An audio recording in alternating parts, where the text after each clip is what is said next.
Oh Seigneur, maintenant par ta grâce, ta faveur, accorde-nous d'écouter ton message. Seigneur, tu as sélectionné tous ceux qui ce soir demeureront dans ta présence. Livre ces messages avec puissance à leur vie. Au nom de Jésus-Christ de Nazareth, nous avons prié. Amen. Acclamons le Seigneur très fort. Acclame très fort.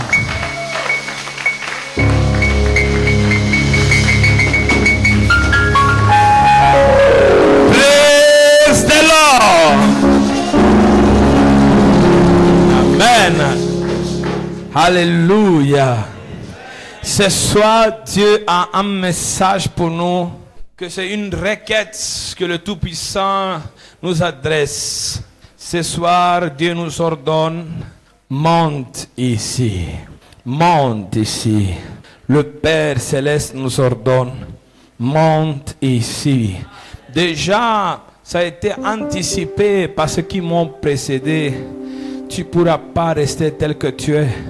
Tu ne peux pas stagner tel que tu es. Tu as besoin de monter. J'ai besoin de monter. Nous avons besoin de monter. Et je déclare, nous allons monter. S'il vous plaît, faites-moi la lecture en Apocalypse 4, du premier verset à l'11e verset, très rapidement. Je veux que vous lisez tous ces chapitres magnifiques qui nous portent devant le trône de la majesté de Dieu.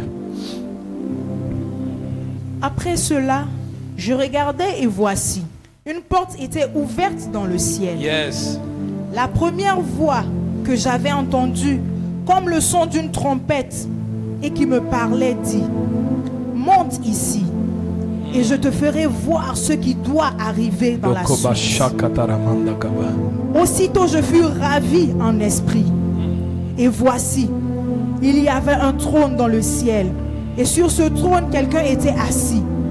Celui qui était assis avait l'aspect d'une pierre de jaspe et de sardoine, et le trône était environné d'un arc-en-ciel semblable à de l'émeraude. Autour du trône je vis 24 trônes, et sur ces trônes 24 vieillards assis, revêtus de vêtements blancs, et sur leurs têtes des couronnes d'or. Du trône sortent des éclairs, des voix et des tonnerres. Devant le trône brûlent 7 lampes ardentes, qui sont les 7 esprits de Dieu. Yes. Il y a encore devant le trône comme une mer de verre, semblable à du cristal.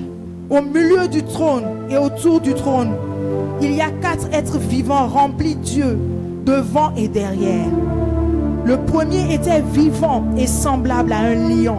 Yes. Le second était vivant et semblable à un veau. Le troisième être vivant a la face d'un homme. Et le quatrième être vivant est semblable à un aigle qui vole. Les 4 êtres vivants ont chacun 6 ailes. Ils sont remplis d'yeux tout autour et au-dedans.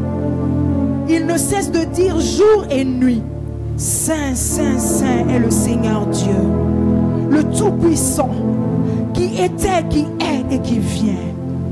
Quand les êtres vivants rendent gloire et honneur et action de grâce à celui qui est assis sur le trône, à celui qui vit au siècle des siècles, les 24 vieillards se prosternent devant celui qui est assis sur le trône.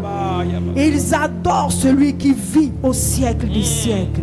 Et ils jettent leur couronne devant le trône en disant, tu es digne, notre Seigneur et notre Dieu, de recevoir la gloire et l'honneur et la puissance, car tu as créé toutes choses et c'est par ta volonté qu'elles existent et qu'elles ont été créées. Amen. Amen. Bien-aimés dans le Seigneur, Ce soir, nous sommes invités à expérimenter le céleste. Nous sommes appelés à expérimenter une montée. Alléluia. Un voyage qui transcende les limites de l'ordinaire, les limites de ce qui est terrestre, les limites de ce que t'entoure, et qui plonge, qui se dirige vers Dieu, la plénitude de Dieu lui-même. Tout comme Jean sur l'île de Patmos, ce soir même toi et moi, prisonniers dans ce corps, prisonniers dans ces circonstances, prisonniers dans ce siècle présent, comme Jean, nous entendons pareillement une voix, un appel divin que nous dit: monte ici et je te montrerai. Monte et je te montre. Monte et je te montre. Monte et je te montre.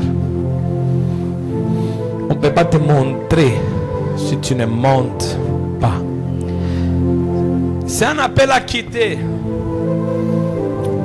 les vallées du désespoir, les plaines de la médiocrité spirituelle et les plateaux du contentement spirituel, pour gravir les hauteurs que Dieu a précédemment préparées pour tout ce qu'il a choisi, pour tout ce qu'il aime, pour tout ce qu'il attend, pour tout ce qui attend la manifestation des enfants de Dieu. Dieu ne nous appellera jamais à rester dans le même endroit.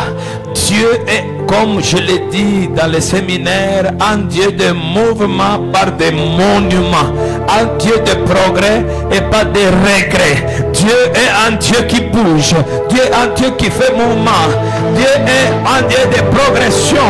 Alléluia.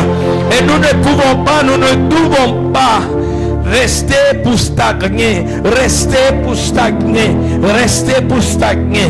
Nous sommes appelés au mouvement, à l'élévation. Dis à ton frère, tu dois être élevé. Ta transition n'est pas seulement en avant, mais ta transition c'est vers le haut. Acclame très fort.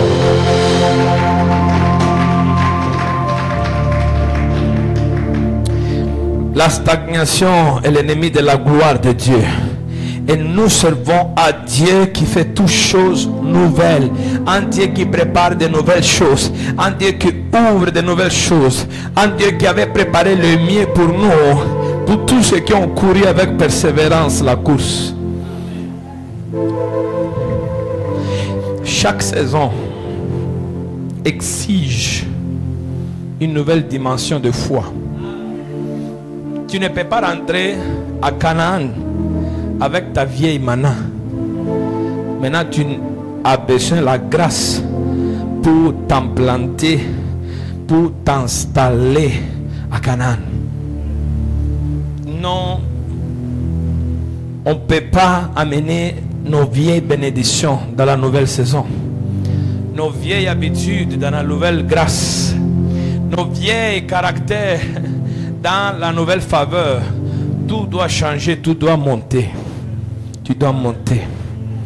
Si vous voulez voir ce que vous n'avez jamais vu, alors vous devez aller là où vous ne êtes jamais allé. Ne demande pas à Dieu le nouveau si tu n'es pas disposé à être nouveau. L'Écriture nous montre que la montée est essentielle à toute rencontre divine.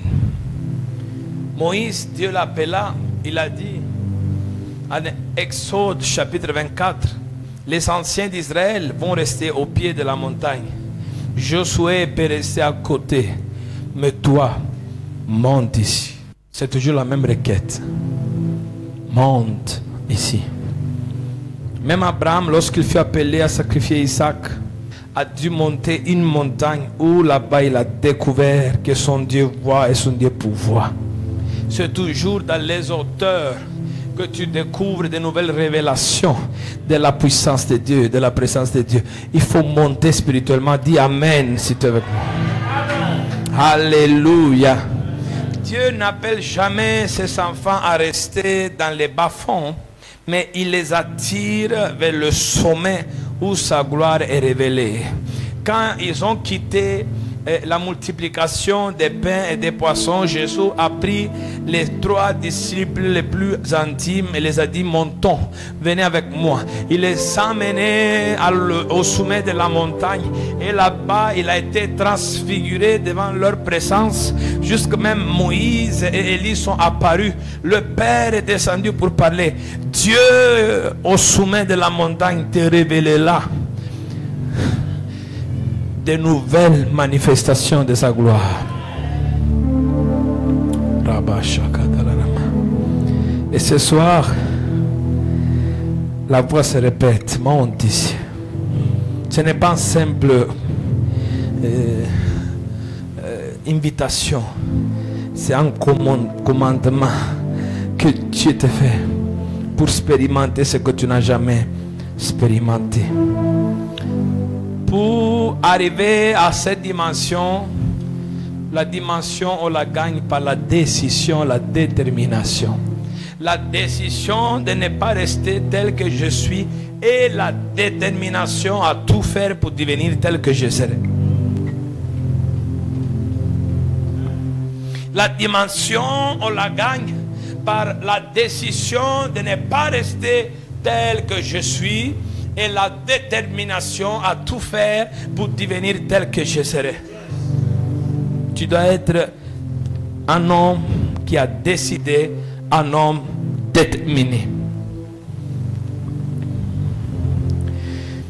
Plus vous montez, plus votre perspective change. Et ce que vous voyez dans la vallée n'est pas ce que vous voyez au sommet. Dieu t'amène à haut pour changer ce que tu vois. Praise the Lord. Praise the Lord. Alors, ce soir, la voix se répète. La voix appelle. Ce soir, le ciel vous attend. Montez ici. Premier point. Voir une porte ouverte. Apocalypse 4, verset 1.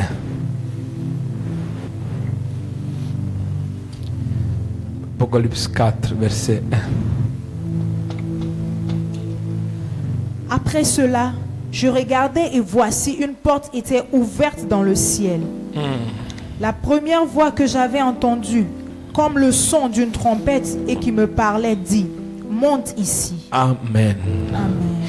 J'ai regardé et voici une porte était ouverte dans les cieux. Sache que la première chose, Dieu doit ouvrir des portes.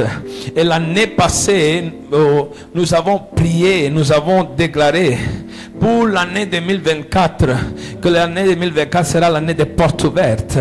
Par la grâce de Dieu, on les a vus. Dieu a ouvert des portes. Dieu a ouvert des portes. Dieu a ouvert des portes. On avait déclaré des portes de mariage et les mariages s'accomplissent. On avait regardé des portes des nouvelles nations et les nouvelles nations s'accomplissent. La porte est déjà ouverte. Maintenant, tu dois monter et traverser. Dieu a ouvert. Cette année, Dieu a ouvert. Regardez dans votre vie combien de portes Dieu a ouvert. Même des doctorats qui traînaient depuis des années ont été relâchés cette année. Des positions spirituelles, des promotions spirituelles. Dieu a ouvert la porte. Maintenant, tu dois traverser la porte. Dieu l'a toujours fait, même dans le passé. Il a ouvert la porte de la mer Rouge pour Israël. Et vous savez, les portes que Dieu ouvre sont une invitation à marcher par la foi, même si tu ne vois pas.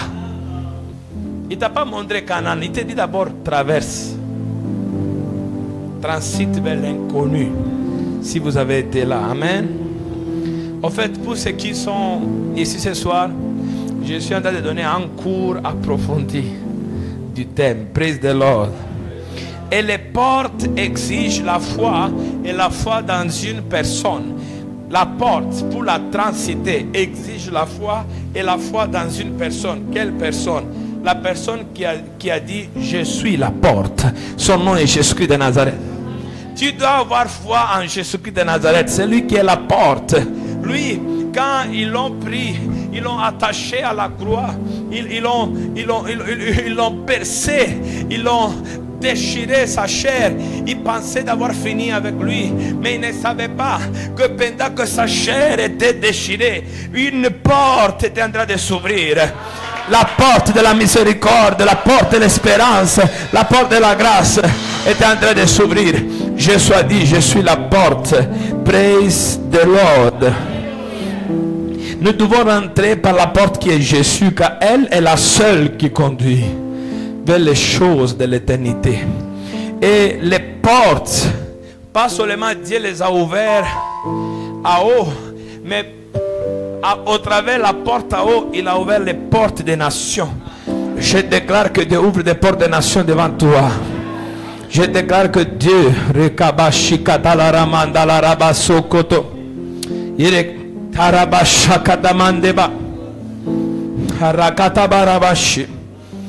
Dieu ouvre la porte des nations devant toi. 1 Corinthiens 16, 9.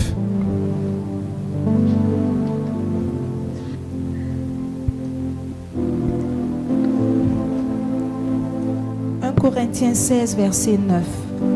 Car une porte grande et d'un accès efficace m'est ouverte, et les adversaires sont nombreux. Dieu a ouvert une porte pour que tu prêches. Dieu a ouvert une porte pour que tu annonces. Dieu a ouvert une porte pour que tu fais ton ministère.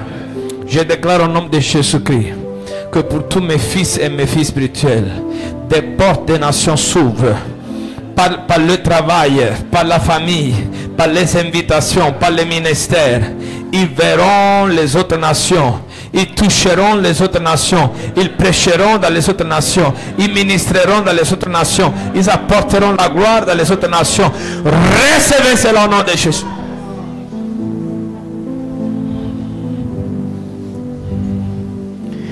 Alléluia. Quand Dieu ouvre une porte pour l'évangélisation, c'est notre devoir de la franchir avec courage et obéissance. Dieu a dit, monte ici et je te montre. Tu montes et je te montre. Alléluia. Vous savez comment on peut faire pour s'élever, pour que Dieu nous montre ce qu'il doit arriver. Première chose, tu dois t'élever dans la communion avec Dieu. La Bible dit, approche-nous donc avec foi au trône de la grâce. Tu dois t'élever en ayant foi, communion avec ton Dieu. Tu ne peux pas penser que Dieu va te transporter sans avoir communion avec toi. Tu dois marcher dans la communion avec ton Dieu. Chaque pas c'est entre toi et lui. Vous marchez ensemble. Un jour il y a un homme, un anonyme, qui a vu une vision. Il a raconté, il dit, je voyais en vision sur une plage des steps, les pas sous le sable. Et c'était mes pas. Et à côté il y avait les pas de Jésus. Je savais que c'était Jésus. Et c'était merveilleux. Et je suivais les pas et les pas marchaient ensemble. Mais à un certain moment, je ne voyais qu'un seul paire de pas. Et pas 4, et pas 2. Je voyais seulement un seul paire de pas. Et alors là-bas, j'ai demandé au Seigneur, Seigneur, mais qu'est-ce qui se passe? Avant, je voyais mes pas et tes pas. Maintenant, je vois seulement un paire de pas. Il a dit, oui mon fils, ça c'est le moment où je te prends dans mes bras et je te transporte.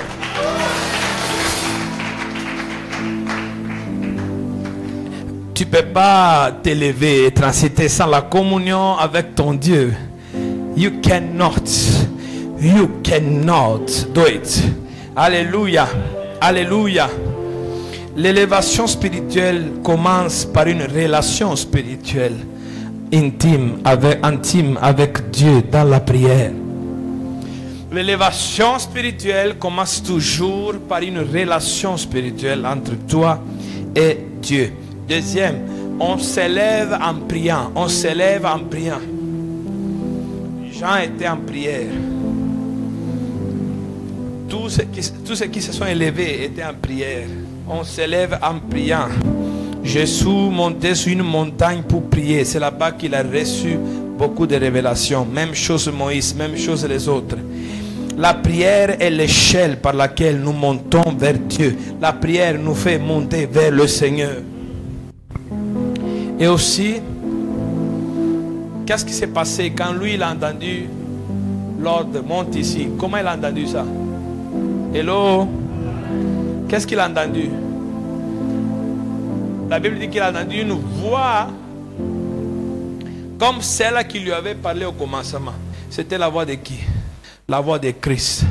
Nous montons vers Dieu par la parole. C'est quand il a eu l'ordre de Dieu, le rhéma de Dieu, qu'il a pu monter vers le Seigneur. La foi vient de ce qu'on entend, et ce qu'on entend vient de la parole de Dieu.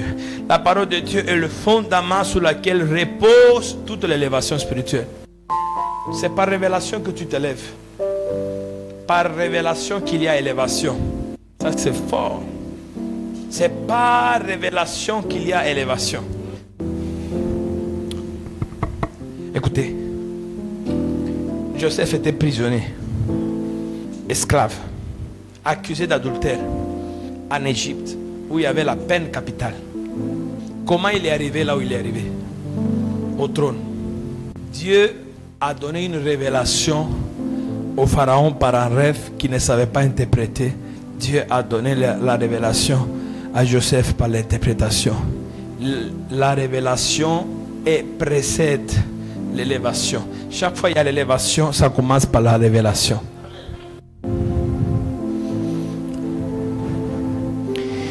Aussi, encore, nous voyons le ravissement de l'esprit. Dit le verset, je fus ravi, je fus ravi en esprit. Alléluia.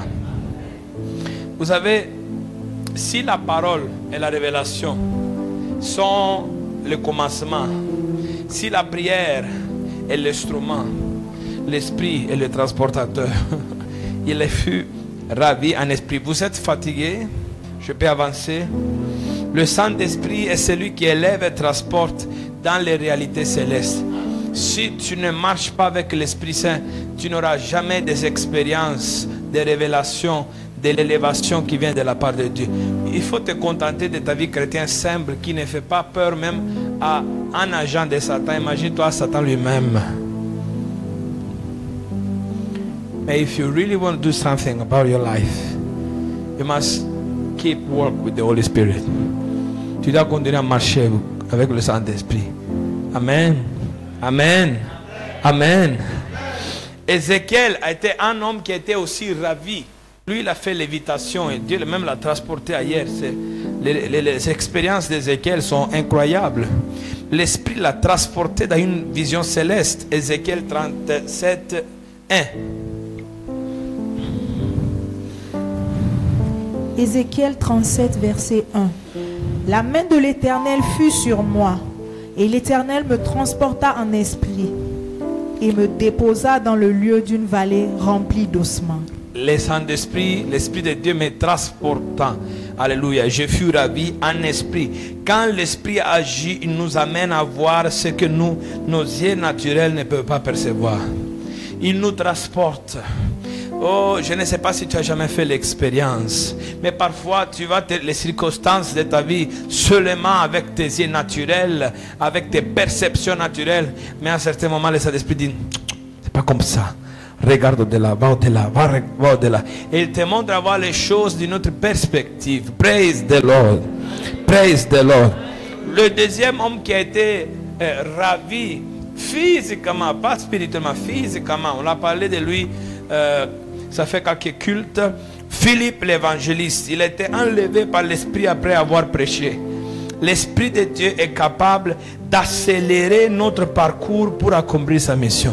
S'il le faut, il t'accélère. S'il le faut, il te transporte. S'il le faut, il t'amène. Praise the Lord.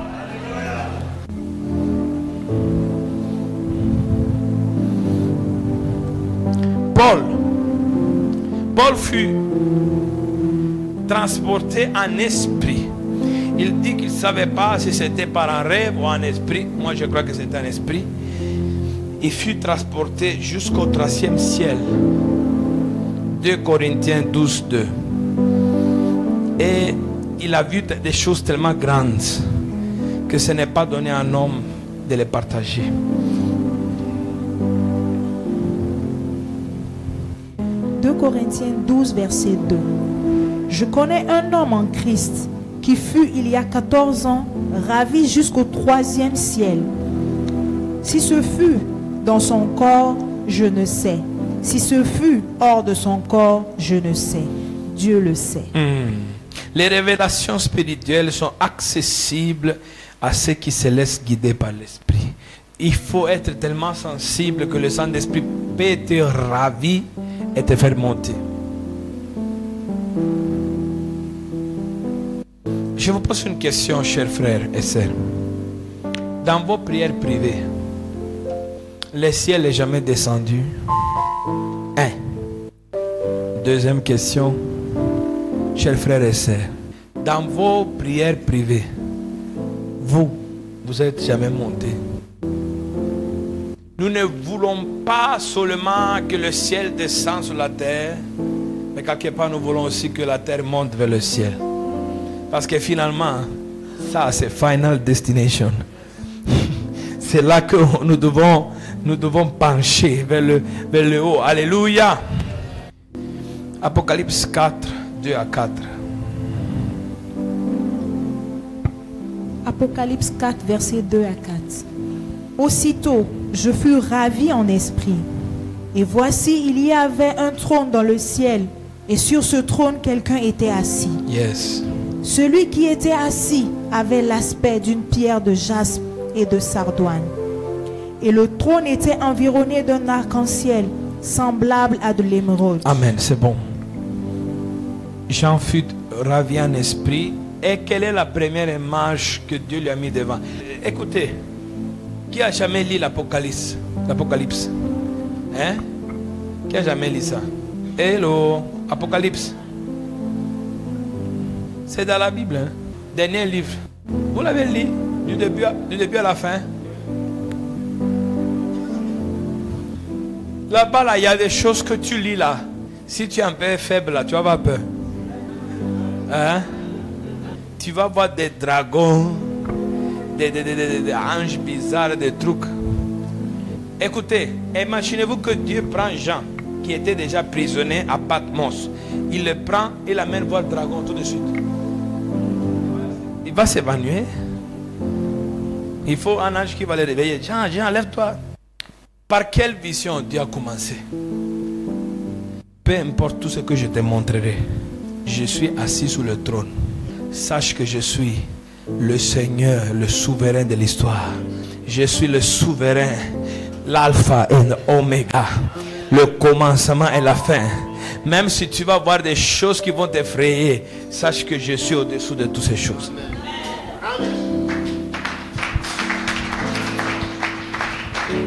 Voilà pourquoi quand tu as une révélation de la majesté, de la souveraineté de Dieu, les choses de la vie commencent à avoir une autre perspective. Avant, tu voyais les choses en chair. Après, tu commences à voir les choses en esprit. Ça change. Exemple, il y a une épreuve qui peut venir toucher ta vie. Et si tu la regardes en chair, tu vas voir la destruction. Après, tu la regardes en esprit, tu vas voir que Dieu va passer par cela pour t'amener là où il a voulu t'amener. Vous savez, après que la proposition pour aller en France opérer comme pasteur est arrivée dans ma vie, vous ne pouvez pas imaginer combien de propositions sont arrivées à faire pasteur.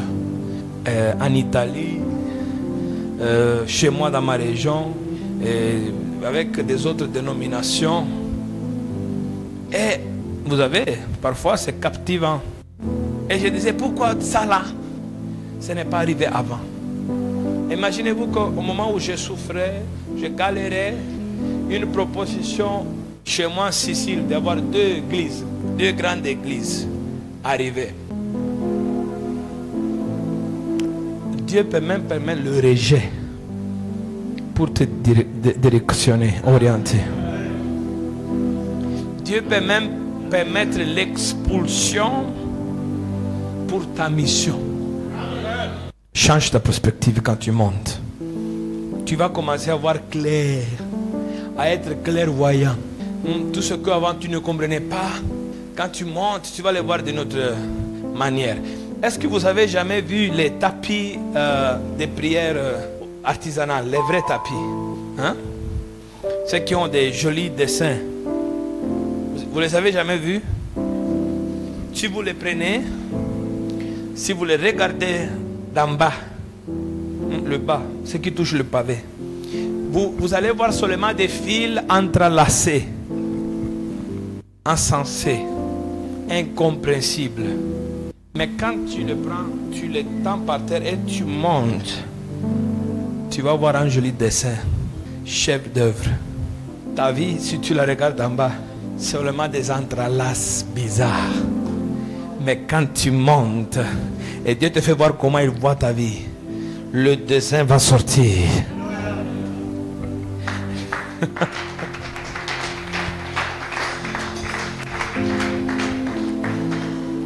Alléluia.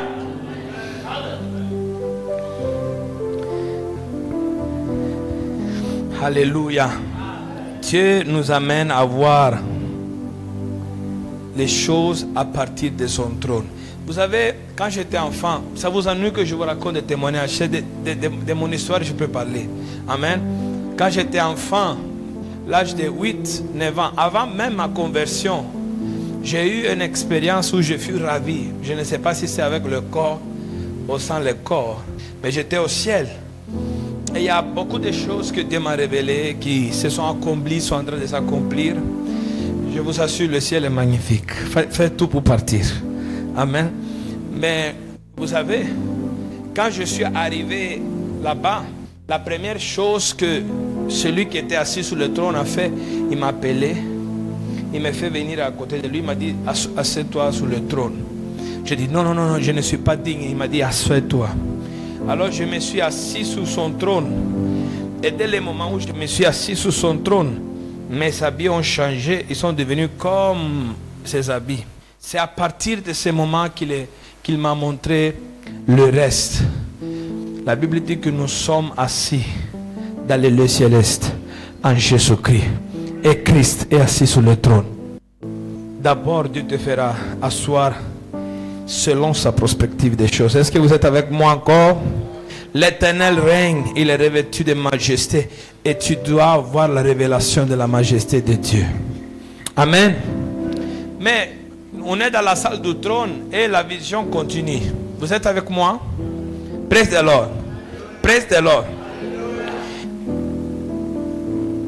Après, à côté du trône, Jean voit les compagnons célestes, la cour céleste à côté de Dieu. Apocalypse 4, 4 à 8, très rapidement. Autour du trône, je vis 24 trônes, et sur ces trônes 24 vieillards assis, revêtus de vêtements blancs, et sur leurs têtes des couronnes d'or. Du trône sortent des éclairs, des voix et des tonnerres. Devant le trône brûlent 7 lampes ardentes, qui sont les 7 esprits de Dieu. Il y a encore devant le trône comme une mer de verre, semblable à du cristal. Au milieu du trône et autour du trône, il y a 4 êtres vivants remplis Dieu devant et derrière. Le premier être vivant est semblable à un lion. Le second être vivant est semblable à un veau. Le troisième être vivant a la face d'un homme. Et le quatrième être vivant est semblable à un aigle qui vole. Amen, amen. C'est bon, jusqu'ici c'est bon. Écoutez-moi bien. Voilà ce qui sont les compagnons du ciel. Première chose, Jean voit 4 êtres vivants, 4 créatures célestes. Ces 4 créatures célestes représentent la plénitude de la création de Dieu. La plénitude de Dieu en tant que créateur. La plénitude de Dieu. Écoutez-moi bien. Vous êtes avec moi? Les évangiles sont combien? Pouvez-vous me dire les évangiles? Matthieu, Marc, Luc, Jean. Alors j'ai vu l'image de la première créature vivante qui avait le visage d'un lion. Le lion est le roi. L'évangile de Matthieu nous montre Jésus-Christ comme le roi premier à Israël. Deuxième, j'ai vu le deuxième comme quoi? Qui avait l'aspect, la face d'un vœu, n'est-ce pas? Le veau est l'animal fort mais qui est serviteur. On le met, le joue, on le fait servir. L'évangile de Marc nous démontre que Jésus est le parfait serviteur promis et prophétisé dans l'Ancien Testament. Encore, j'ai vu une autre créature qui avait la face d'un homme. Un homme. Et l'évangile de Luc est l'évangile qui nous montre Jésus comme l'homme parfait qu'on attendait, le Fils de l'homme. Et encore, j'ai regardé, et la dernière créature vivante avait le semblant de quoi? Une aigle. Et l'évangile de Jean nous démontre que Jésus-Christ est le Fils de Dieu, la divinité, celui qui est élevé. Alléluia. Alors vous devez savoir que la parole de Dieu nous est révélée pleinement. Jésus-Christ est royal. Jésus-Christ est serviteur. Jésus-Christ est vrai homme. Jésus-Christ est vrai Dieu. Tout est plein en lui. Et Dieu nous a montré la plénitude de sa création. Encore, il a vu cet esprit de Dieu. Cet esprit de Dieu. Ça nous parle de la perfection de l'esprit de Dieu. Ésaïe 11, 2. Ésaïe 11, 2. Je vais accourcir encore le temps. Ésaïe 11, verset 2. L'Esprit de l'Éternel reposera sur lui. Esprit de sagesse et d'intelligence. Esprit de conseil et de force.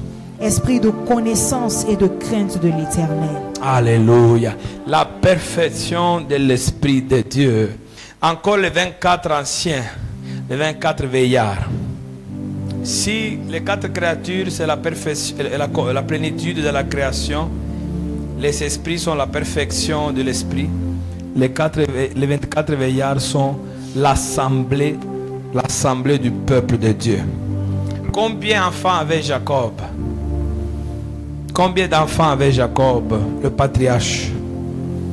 Il avait 12 qui ont donné origine aux 12 tribus d'Israël. Combien d'apôtres Jésus-Christ a choisi? 12. 12 de l'Ancien Testament. 12 du Nouveau Testament, 24, c'est...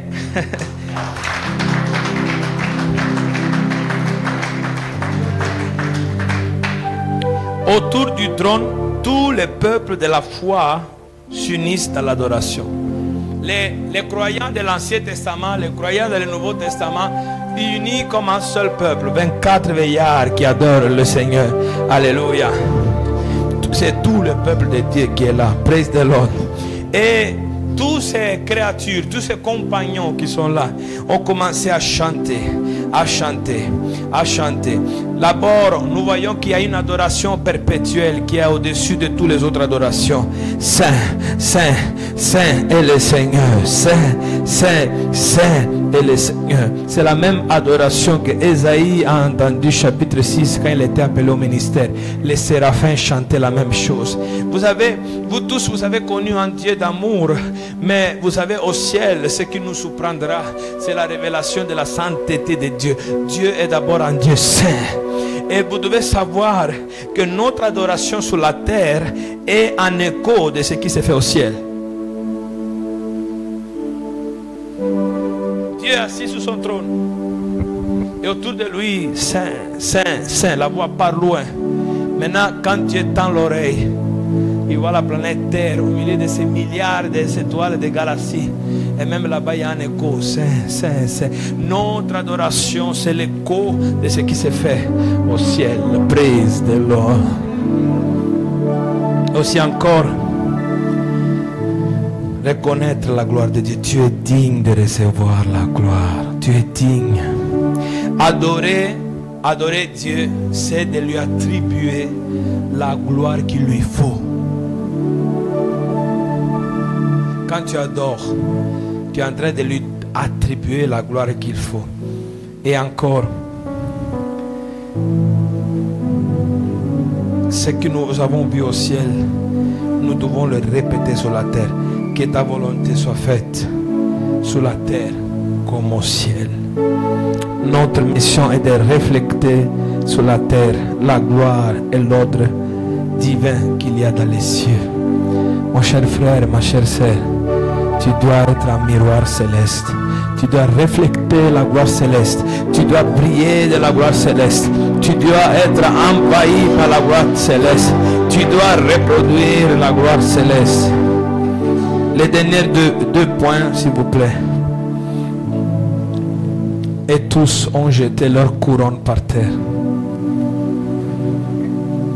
Les 24 veillards ont jeté leur couronne par terre. Ça, c'est le plus grand signe d'adoration, de prière. Ma couronne que toi-même tu m'as donnée, ce n'est rien. Ce n'est rien devant toi. À toi, Éternel. Première chose, reconnaître sa suprématie. À toi, Éternel, appartient la grandeur et la puissance. Le véritable adorateur est celui qui cède sa couronne à Dieu. Se soumettre dans l'adoration. Adorer l'Éternel dans le splendeur de sa sainteté. L'adoration est une prosternation de l'âme devant la sainteté de Dieu. L'humilité devant le Seigneur. Les 24 veillards se prosternent devant Dieu. Jeter nos couronnes devant lui signifie que tout ce que nous sommes et tout ce que nous savons vient de lui. Dieu appelle son église à monter. Dieu t'appelle à monter à un niveau spirituel plus élevé, à voir la vie et l'histoire avec les yeux de Dieu et à reproduire sur la terre l'adoration du ciel. Ce soir, monte ici. Monte ici. Adorons le Seigneur. Avant de céder la place à Pasteur David pour nous diriger dans les dernières minutes de prière, je vais vous inviter à vous prosterner devant l'Éternel. Que tous genoux fléchissent devant le roi des rois. Que tout se prosterne.